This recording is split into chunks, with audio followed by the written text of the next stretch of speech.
Crying is a superpower, the science of emotional release. Hi, I'm Kirby. I'm an attachment and trauma specialist and author of the Two Mind Method. And I shoot these videos every day to try to help people move towards their best possible life and release all that uncomfortable junk that plagues them. I myself have been on this journey for many years, and I went through the valley of despair many times. So a lot of this stuff does come from books, but a lot of it is also informed by my own personal struggles with these particular challenges. All right, so let's get into it. Crying is your superpower, and it is so woefully misunderstood. It's tragic. Crying gets such a bad rap. It's like literally demonized in almost every possible way, in almost every possible culture. We've kind of got this weird, bizarre belief that spans many people across many cultures. So obviously it's taught to us that a person who's crying is somehow a bad thing. What happens inside you when you see another person who's in the depths of despair and misery crying their heart out? Think about that for a moment. Think about a moment that you've seen that and look at what happens inside yourself. Now we've got mirror neurons and this theory of limbic resonance, and we're social primates. And so keeping cohesion of the tribe often has to do with the empathy and attunement that one tribe member has for another. And that keeps tribal cohesion, which means we stay strong and we survive better. So all of these factors are at play. This is the empathy and compassion that we have inside ourselves when we see another person cry. And I think that might be part of it, is that when I see someone else cry, my mirror neurons, limbic resonance, whatever it is, turns on inside me, and now I'm closer to my own pain. And our brains are generally wired to seek pleasure, avoid pain. And so it's like, I don't want to be in a place of pain. I don't want to be in a place of sadness. I don't want to be in a place where I don't feel good. And so your crying now suddenly becomes a discomfort for me. But then expand that out to an entire kind of cultural collective consciousness, and we end up in a place where we're taught, literally, every book, every media, every movie, every time we see someone on the playground at school who's crying, we're just like, Susie's over there crying. Something must be wrong. We've got to help. We have to fix what's wrong. And we must do it at all costs. I got to run and get an adult. Someone come, please help. Susie's crying. This message is coming into our brains and it's telling us that crying is wrong. It's bad. We need to avoid it at all costs. We need to run to help if someone else is experiencing it. I don't want to face my own discomfort at someone going through an emotional episode of sadness. See, this is how the whole story gets woven and implanted in our brains without any accountability, without any awareness of the true benefits of crying.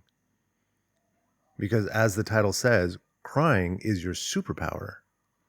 It is phenomenally amazing at doing the things it needs to do and bringing benefit to our own nervous system.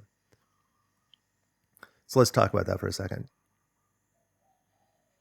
When you cry, it doesn't just come from nowhere.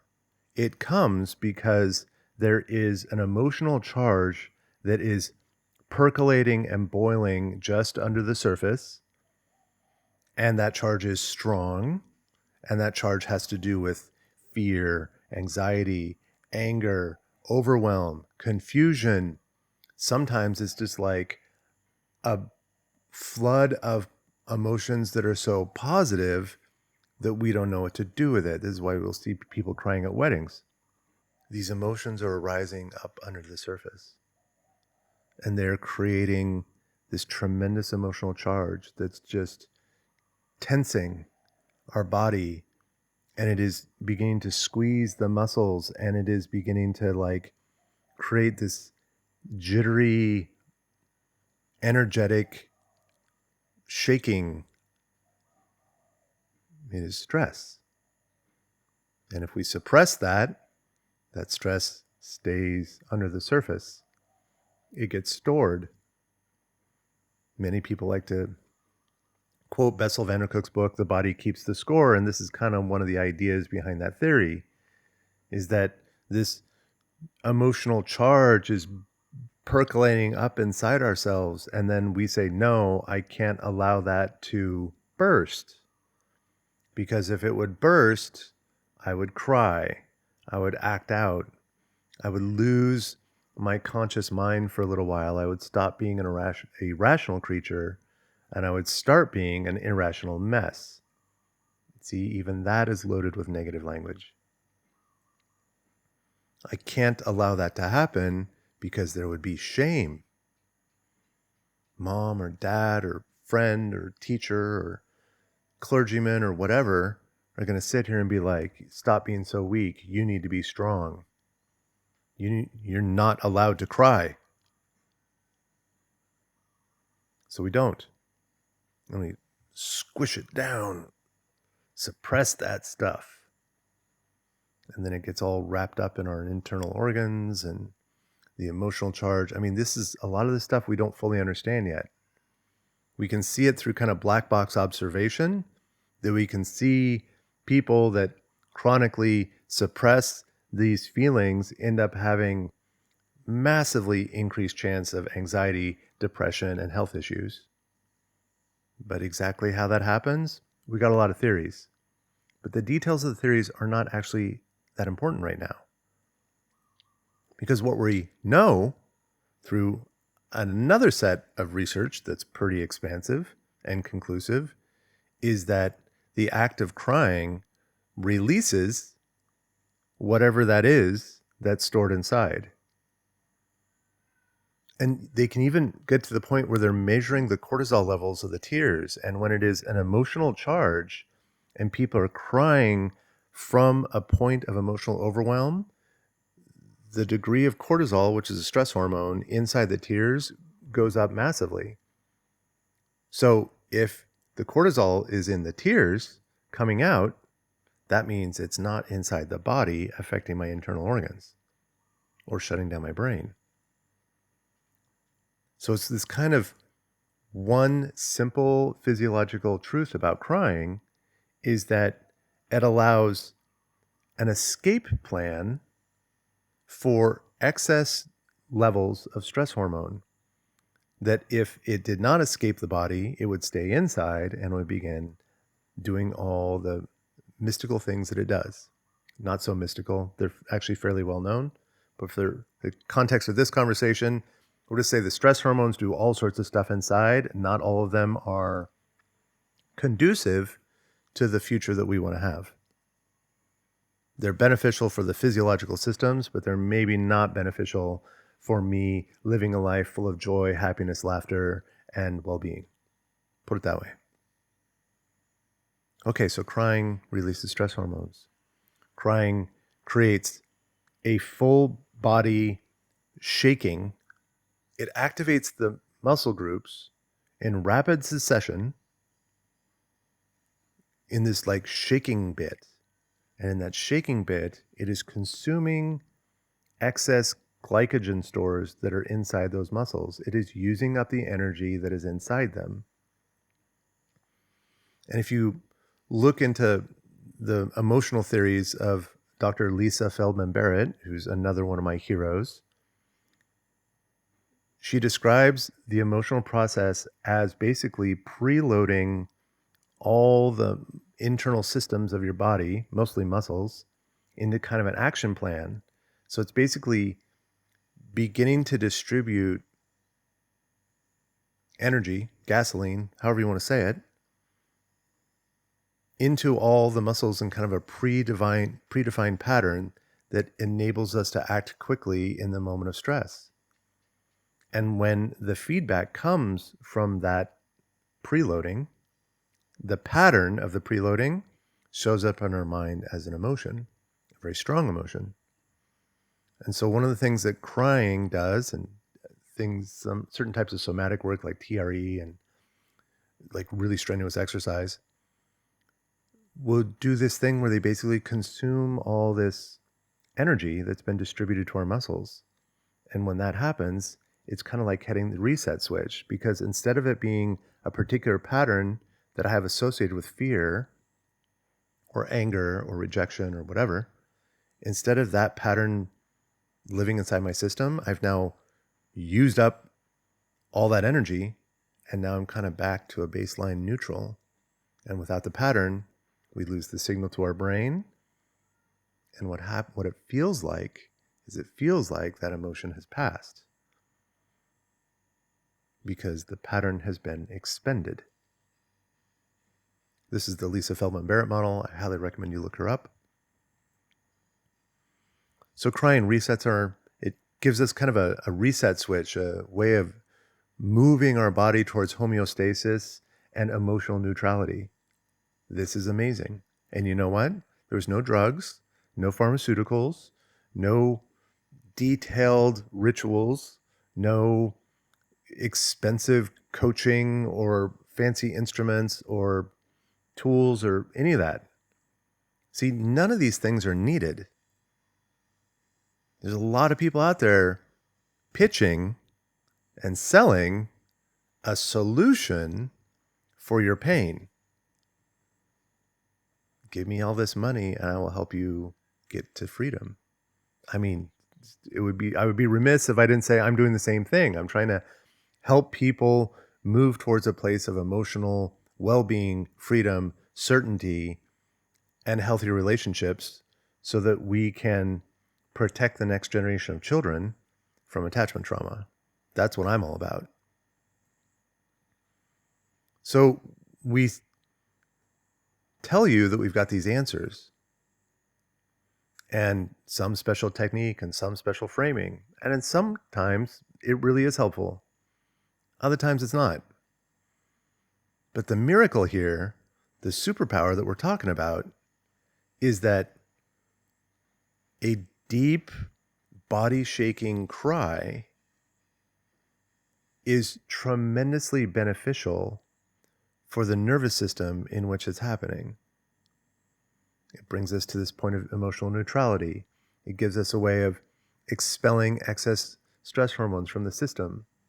It creates this entire neurological cascade of kind of like reset switches, because basically, again, it's this idea that like there's an electrical charge, a potential of energy expenditure that has been charged up, almost like a power bank. And all these power banks are sitting there at maximum. And you can't charge them anymore.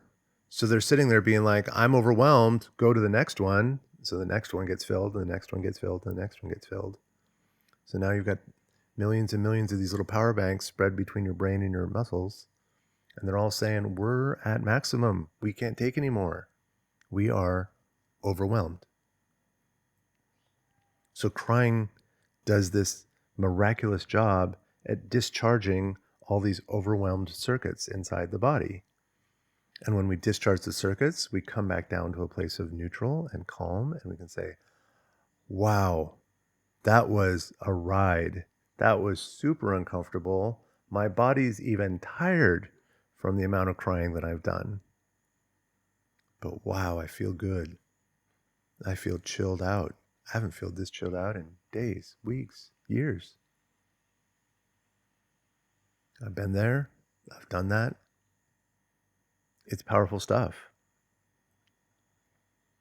And to walk away from that with this kind of like renewed capacity for additional information, additional stress, additional whatever, additional processing,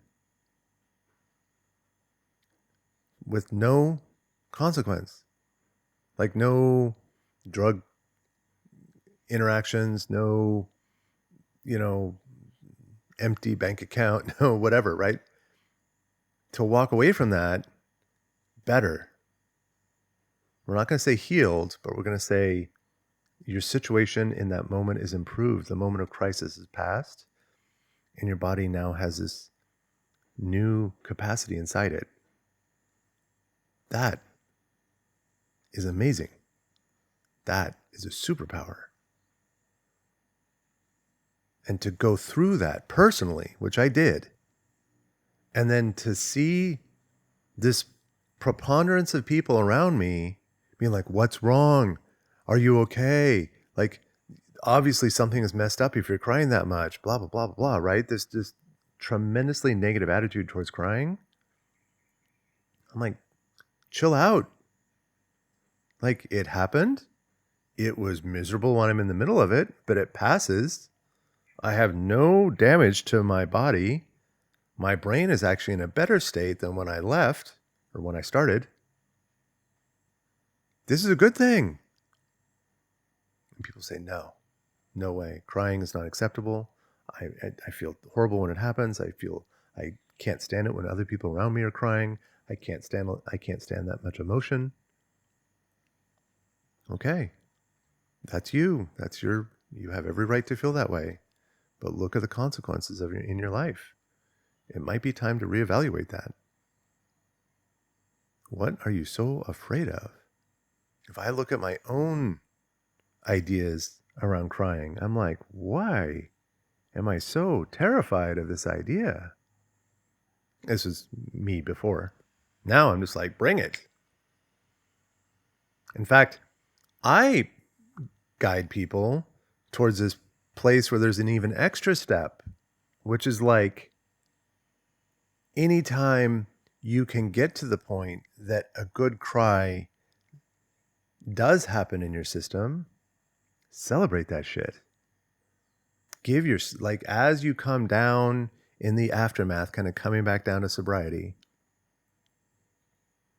celebrate the hell out of it.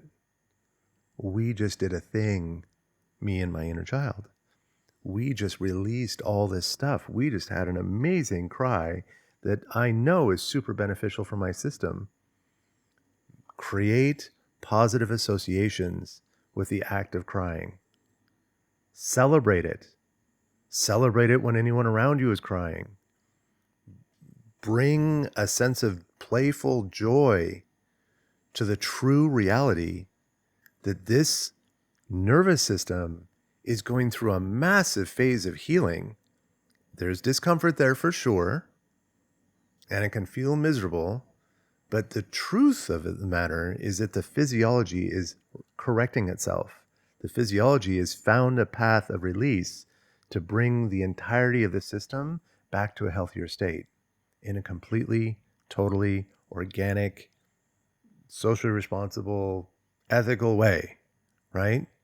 Literally every act, every angle of kind of social responsibility that we're thinking about now is demonstrated in crying. It's ethical, it's natural, it has no consequences. It's been something that we've been doing since the ancient times. Every aspect of it is positive. And so if every aspect of it is positive, or every consequence of it is positive, then celebrate it. We see people all the time that will go to the gym, tear up their muscles, something fierce, be sweating, heart racing, incredibly uncomfortable, to the point their body is completely tapped out and they're just like, oh my God, right? And they flop down on the couch and they're just like, that was amazing. How many times have you seen that? How many times have you done this? Do you see how weird this is? We literally live in an entire culture across the West that is celebrating and championing this idea that go take your body to the point of physical exhaustion and failure, be miserable in the process, because the payoff is going to be awesome.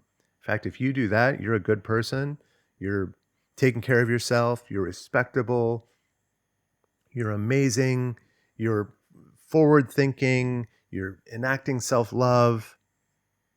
Think about that. Look at all this positive language we have for someone that tears themselves up physically. so that they can become stronger in the future. But if it comes to crying, we're like, hell no. It's uncomfortable. It's weak. You're a whatever. We've got all sorts of nasty adjectives that, boys will throw at each other around the idea of crying. And tragically, we're in this stage where young women are throwing the same nasty words at each other when they see each other crying. And maybe most tragic of all, no, second most tragic of all is when we are attacking ourselves for our weaknesses in crying. And then the most tragic of all is when you have a parent telling a young child that this emotion that you're experiencing is unacceptable. This completely organic, natural process that is incredibly beneficial for your nervous system is unacceptable.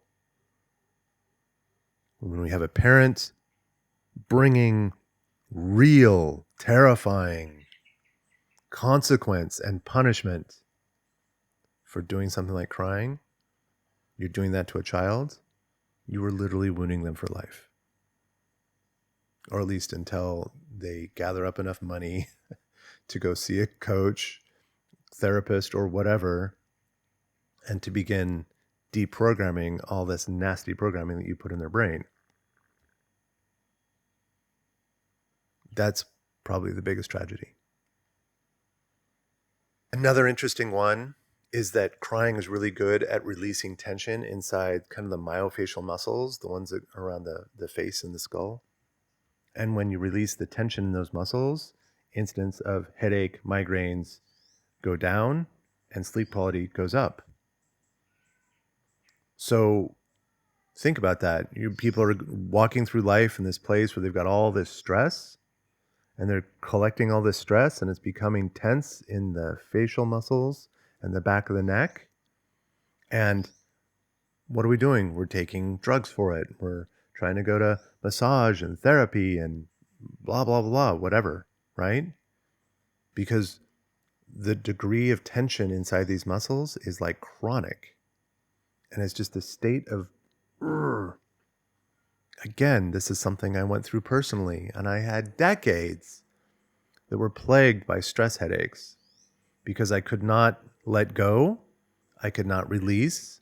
I was in a constant state of vigilant monitoring of every situation around me. I'm terrified of potential outcomes like being abandoned or rejected or judged or whatever. And what happens? I've got headaches 2 or 3 times a week. When I was a kid, and guess what? It's everyone in my family unit. Big surprise. So when I was a kid, we would have these gigantic bottles of painkiller. Ibuprofen was the one of choice for my family. And they would literally go buy the giant bulk pack, and there'd be like 1,000 capsules in there. 1,000. Not 100, 1,000. And we'd buy 2 of them. One for this bathroom, one for that bathroom. And every so often, one of them would be empty, and we'd have to go get new ones. So in a family of 5, over the course of, let's say, 1.5 years, maybe 2 years, we consume 1,000 tablets of ibuprofen. Why? Usually headaches. Now, there's some food sensitivity issues in there that kind of contributed to that. But just looking at it through that lens, you can see that there's something not right there. And maybe even to make it more tragic, that was treated with such commonplace, no big deal, no one's thinking about it, no one's asking the question, something doesn't seem right here. And because that wasn't being asked, myself and all my brothers, we go through life and into adulthood thinking that having 1,000 tablets of ibuprofen in the medicine cabinet is a totally natural and normal thing. This aversion to crying, aversion to emotional expression, which is completely forbidden in my family. This aversion to discomfort will create a systemic plague, of stress that lives in the body. And one of the most amazing and beautiful and celebratory ways of dealing with that stress is the ability to have a really, really good cry. I hope you understand what I'm talking about. I hope you have the courage to move towards the tears next time you're feeling yucky about something. It can be powerful. It can be super powerful. It can even be overwhelming. I recently went through this with a very dear friend of mine as they were beginning to go through inner child work and connecting with this young child that lives inside them, probably for the first time ever. And there was this sense of sadness that was palpable in the room, and it was growing and growing. And when I asked about crying, this person says, "No, that's forbidden. I cannot be weak. I must be strong." And the memories of these messages that came from their parents started falling into the brain and expressed through the mouth about not allowed, you must be strong, you must fight through. And this person began to remember that it's like these moments of tremendous internal pain, like soul shattering, just tense, vomitous pain that lives inside and it can't come out. And this person described being stuck like that for days, which probably means weeks. The natural mechanism of that person's body was shamed out of existence by the messaging that came from the parents and family unit. And here we are decades later, and that person has been paying consequences for that message their entire life. And in this process of working together, the tears became available. The crying eventually reached the surface. We created such an environment of safety and encouragement that the crying was allowed to come. And it was scary, and it was powerful, but it was not overwhelming. And the cycle completed. And now that person's in a better place. I'm not sure what else to say. This stuff is like magic. This stuff is a superpower. And I'm here to encourage you. Your superpower is amazing, and you can access it anytime you want. I'm Kirby, trauma and attachment specialist, author of the Two Mind Method. I shoot these videos almost every day. I do one-on-one coaching groups. I save marriages. I teach rooms full of people, the whole thing. I love it. I'm super passionate about this stuff, and I'm on a mission to educate so many people in this generation that we can have 1,000 children that escape their childhood years with zero attachment trauma. That is the world I want to create, and I need your help to do it. So please like, subscribe, follow, reach out to me, hire me for a speaking gig. Like I'm here to help you and everyone you know build a better future. I wish you the best, and I believe in you. Peace.